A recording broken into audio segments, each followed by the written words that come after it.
welcome to day 6 or 7, I'm not sure. We're in a place called Ha Giang, and today we're going to go see a waterfall and a cave and a temple, a monastery. It's quite humid here, very hot.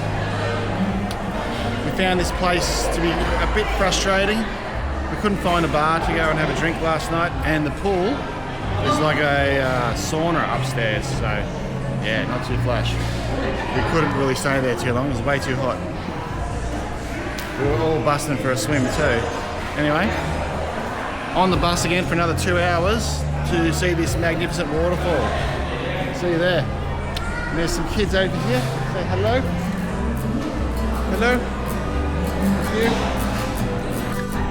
The day begins with a landscape that can only be described as nature's attempt at Lego.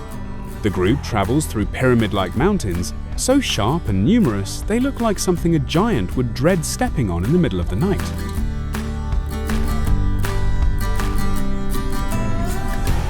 Damian, suffering from a chronic case of viewfinder vision, continues to film every single peak. Enough, Damo.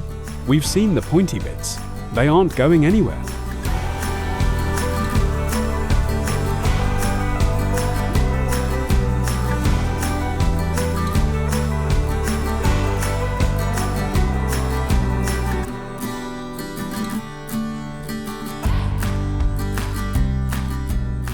The first stop is the Njuom Nao Cave.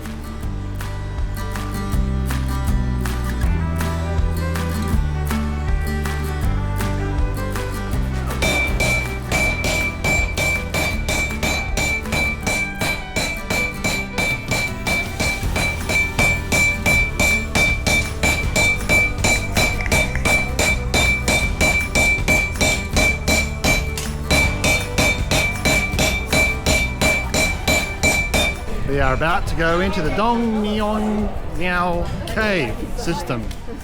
So check it out.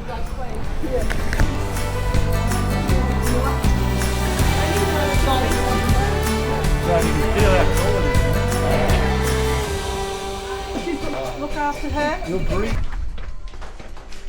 Debbie leads the expedition into the depths, expecting the cool embrace of the earth. Instead, they find a climate that can best be described as mildly oppressive. Nice path.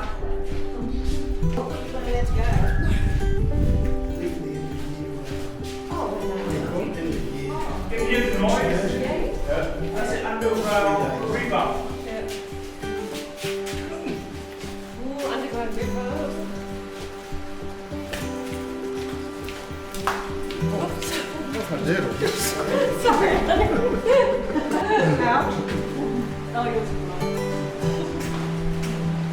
Hey, stay on the track, buddy.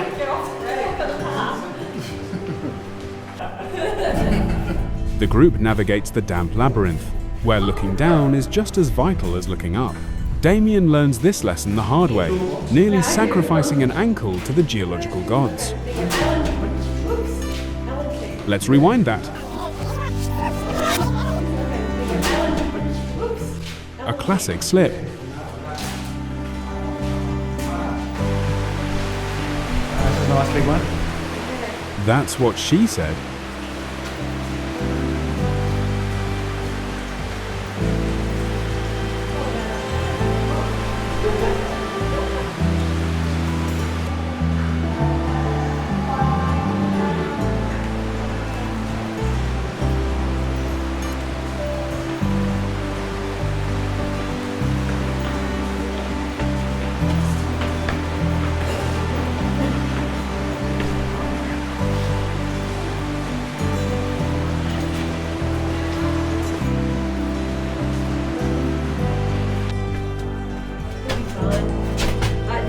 Mind your hand, mind your bag, hand your bag,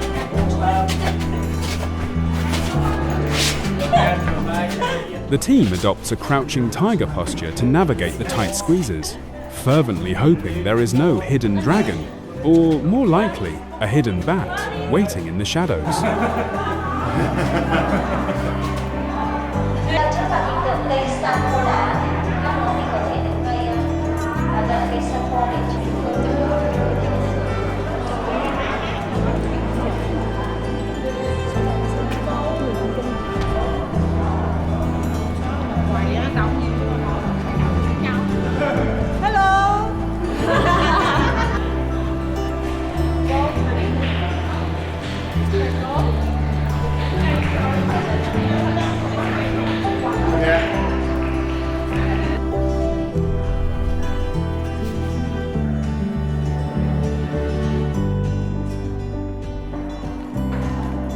with the path, aren't I?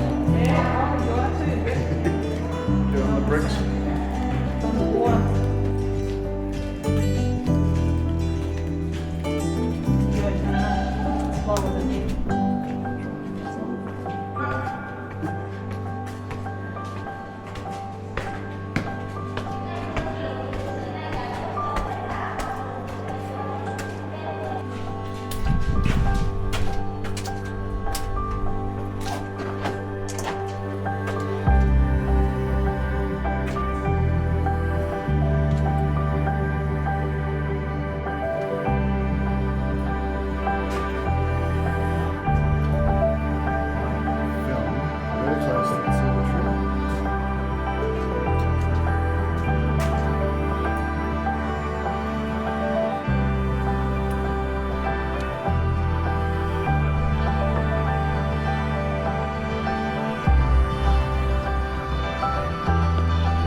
Finally, they emerge back onto terra firma, slightly more damp and significantly more relieved. So we were just in the cave and we got acclimatised to the cave. What would it be, honey, in there? 15, 16 degrees? Anyway, coming out of the cave, it hits you again and reminds you where you are. We're in North Vietnam. The humidity, the steaming of the glasses as you come out.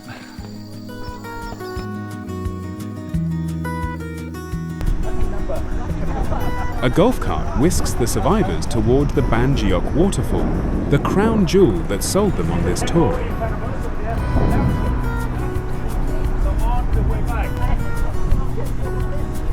Oh, this one from my hometown.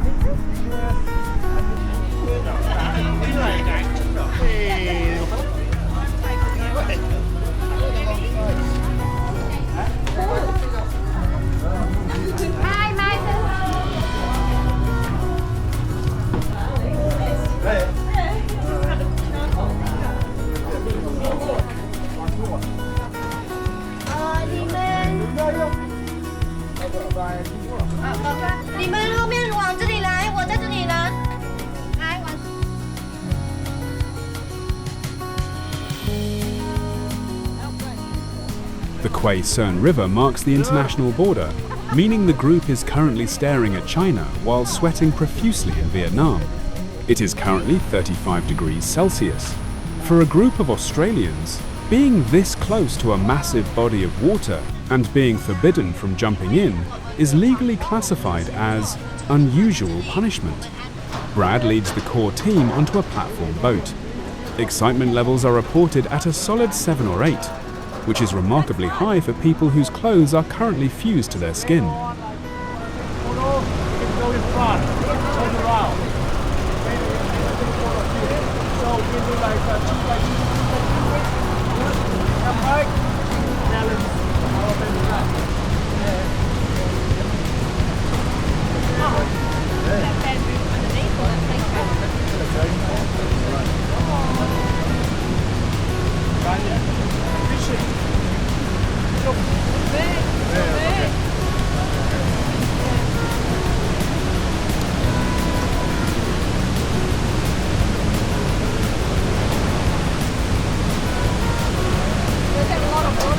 A lot of water, yes.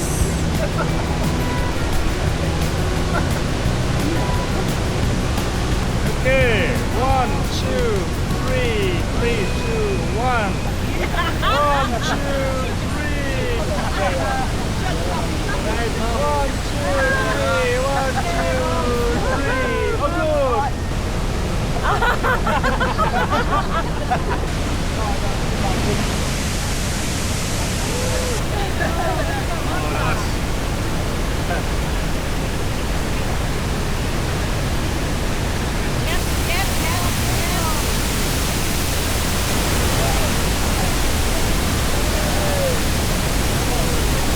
Oh, good.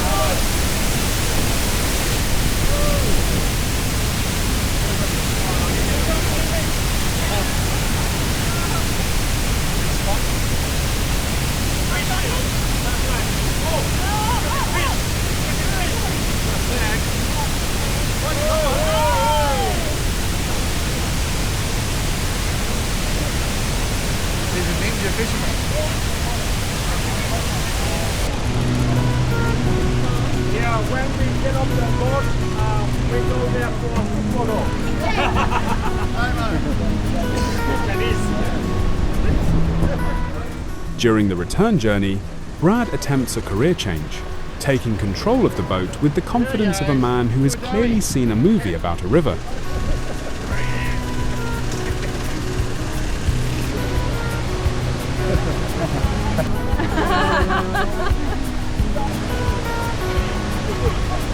All good. Your natural habitat there. Let's go. So where is it, guys? We've been swimming all it. I feel like I wish I could have jumped in that water. Oh yeah, would have been. I think Mario would have got in even. Yeah, definitely. Beautiful. Yeah, what a spot, eh? Oh, would have.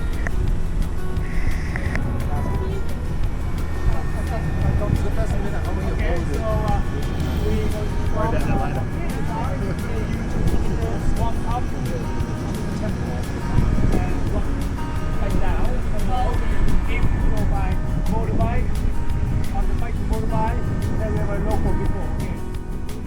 At the Truck Lam Meditation Monastery, the group faces a steep incline.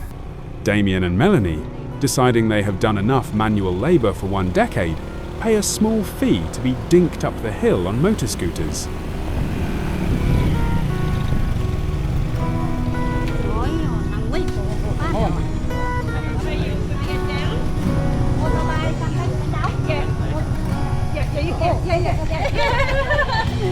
Respect dictates that shoulders and knees must be covered and shoes left at the door. Damo, perhaps unwilling to part with his socks or his pride, remains outside.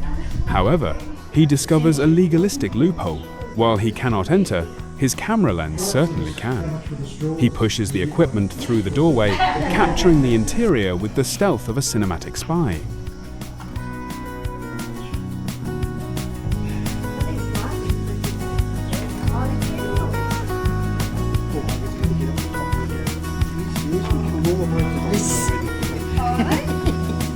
So who's walking? Brad and Debbie? Brad and Nick and Rod. yeah. Bad choice. I would have paid 10 times as much.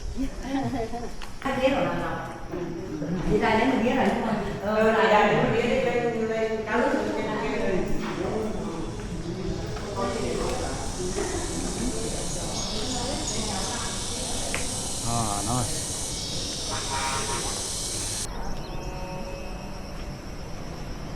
Nice. You're the waterfall, huh? Yeah.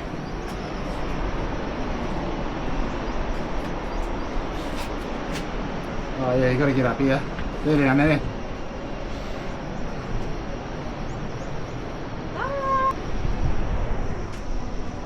I can't see where the water comes from. Oh yeah.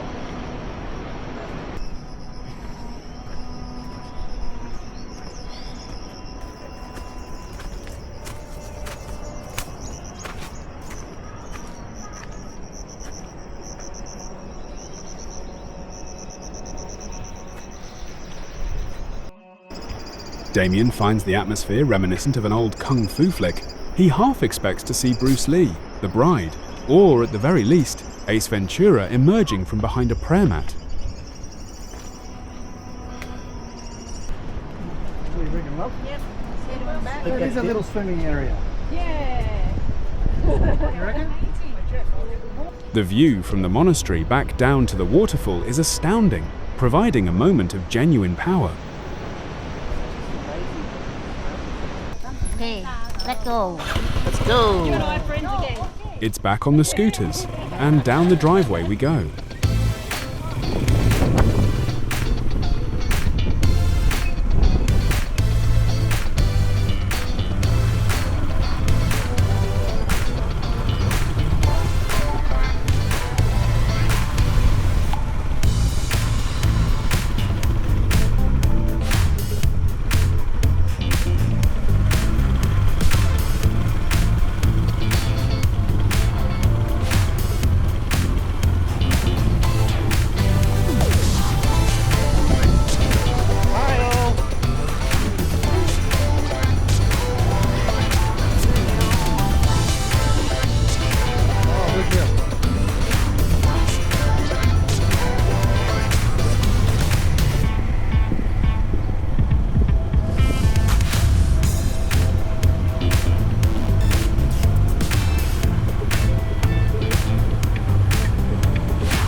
cool.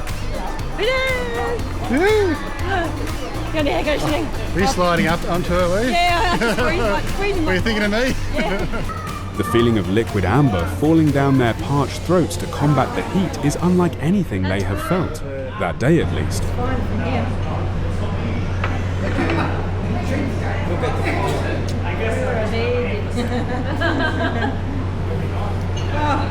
That's not bad. Oh, here we go. Been waiting for that, weren't we? Okay, stopped on the side of the road on their way back. We are stopping off to have a look at another little village that makes incense. The final cultural experience of the day is a olfactory one, the pong of local farm animals. It is a scent so robust that it prompts the group to wonder if someone might light a few kilograms of incense just to level the playing field.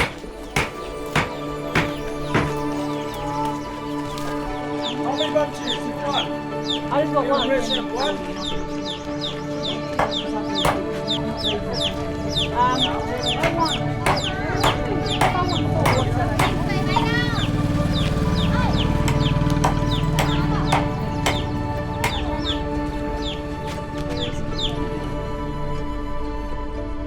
With the scent of livestock still clinging to their memories, the group boards the bus for the short haul back to Ha Giang.